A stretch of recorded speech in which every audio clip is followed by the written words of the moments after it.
Olá pessoal, sejam bem-vindos a mais uma aula de conteúdo e estrutura.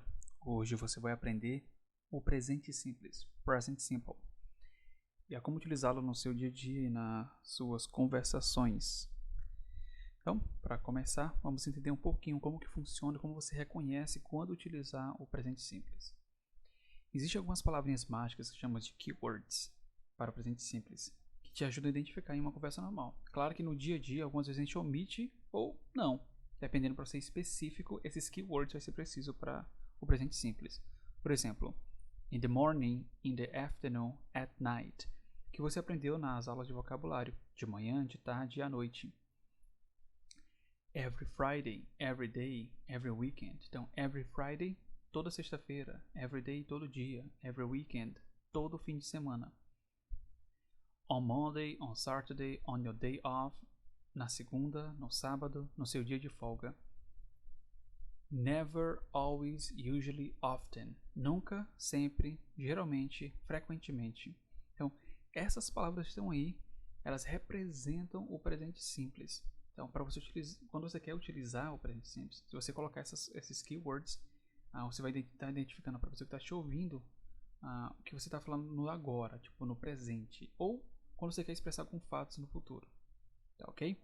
Então, pensando nisso, eu peço que você possa escrever no pedaço de papel essas informações e iremos prosseguir para a estrutura. Vamos lá. Alguns exemplos de frases que você vai aprender a dizer hoje nessa aula. Ela trabalha de tarde, eu estudo à noite, nós não assistimos TV pela manhã, ele geralmente corre nos fins de semana, elas sempre vão à praia na sexta. Okay? Então, serão frases assim que você vai aprender a se expressar em inglês. Então, pensando na estrutura, todos os verbos eles, com essas terminações S, SS, X, SH, CH, O e Z, nós vamos adicionar um ES no final. Igual aquela aula de plural que nós tivemos em algumas aulas anteriores. É a mesma lógica, porém a gente está falando de verbos, a gente não está falando de substantivos. Lembra substantivo? Student, house, car, dog, cat. Aqui falando de verbos. Verbo ir, fazer, assistir, correr, ler, dormir. Verbos assim. Então vamos lá. Se encontrarmos os verbos com essas terminações, vamos adicionar ES somente se você quiser expressar ele ou ela. Por exemplo, ela assiste TV. Ela estuda. Ele lava a louça. Ele vai. Se você quer falar com he e o she, ele e ela, os verbos que tiverem essa terminação, você vai ter que colocar o ES no final. Exemplo: She always goes to the beach on Friday. He fixes car at work. She watches TV. She kisses her baby. He washes the dishes at night. Então, veio que eu usei she e he e todos os verbos eles estão conjugados com o ES. Na fala, se você colocar já o som do S, goes, fixes, já dá para sentir. O problema maior entre nós brasileiros é omitirmos isso daí. Por exemplo, falamos she always go to the beach. He fixes car. É errado, entendeu? Fica esquisito, fica como se nós estivéssemos falando que nem índio, né? Que nem quando a gente conhece um estrangeiro que está aprendendo inglês e ele fala totalmente errado. E assim, a gente até entende, só que a gente vê que está errado, entendeu? Então, escreva esses exemplos aí. Usem os verbos que vocês já aprenderam depois das aulas. E tente criar mais exemplos com esses verbos que você aprendeu. Se tiver essa terminação, você adiciona com a conjugação, ok? Vamos para o próximo. A próxima regra é igual lá do plural. Consoante mais y, consonant plus y, remove y and add ies. Então, consoante y, remove o y e adiciona o ies. Exemplo do to apply, to study, to fly. Apply, aplicar, study, estudar, fly, voar. Então, como ficaria com he e o she? She studies at the public university. He flies a plane.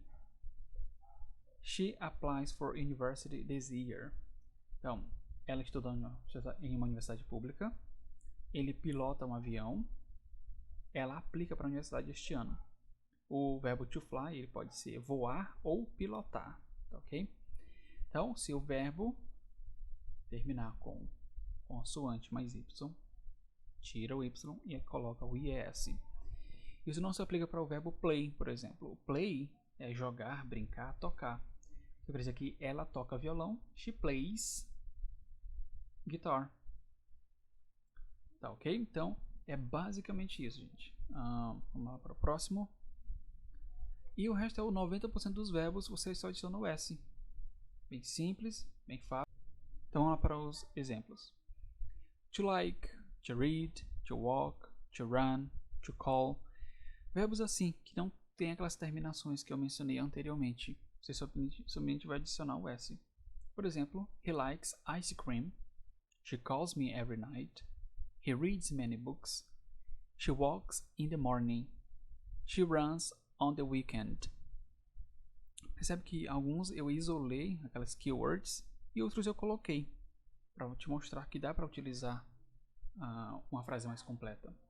Eu poderia pelo menos falar aqui, ó, she calls me. Ponto, ela me liga. E você poderia perguntar quando? When? Eu diria every night. Para ser mais rápido e preciso, she calls me every night. She studies every day. E assim por diante. Então, essas são as três principais regras do presente simples no uso do he, she. O I, o you, o we and they não há conjugação para isso. Por exemplo, eu gosto de sorvete, I like ice cream. Eu ligo para ela todo dia, I call her every day. Então, basicamente isso.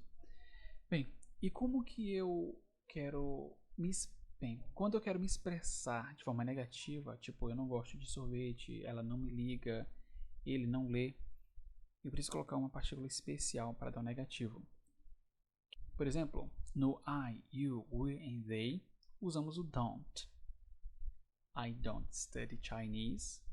We don't work at that school. They don't understand Portuguese. Para o she, he, you, it, usamos o doesn't. Doesn't. He doesn't read many books. She doesn't walk in the morning. That dog doesn't run a lot. Então, percebe-se que quando utilizamos o auxiliar doesn't, o auxiliar de negativo doesn't, todos os verbos voltam para a forma original. Então não precisa conjugá-lo mais. Se eu tirar o doesn't, aí eu colocaria he reads many books. She walks in the morning. The dog runs a lot. Com o doesn't, fica dessa forma que está aí.